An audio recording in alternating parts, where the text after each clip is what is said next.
जी, हमारा जो 10 billion tree tsunami का प्राइम मिनिस्टर इमरान खान साहब का विजन है, उसके तहत मैंने जो बलोचिस्तान में विजिट किया है उस पर हमने 4 इनके एरियाज हैं जिस पर हम अपनी प्लांटेशन का फोकस कर रहे हैं। एक मैंग्रोव्स हैं जो कि साउथ में यहाँ पर 3 बहुत बड़े साइट्स हैं।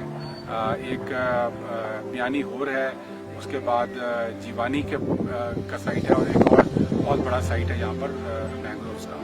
तो मैंग्रोव्स की प्रोटेक्शन के लिए हमने स्पेशल प्रोविजन डाली है अपने 10 बिलियन ट्री सुनामी के तहत, ताकि इन मैंग्रोव्स का इजाफा किया जा सके और कम्युनिटीज़ को इन्वॉल्व किया जाए, खुसूसन ख़वातीन को।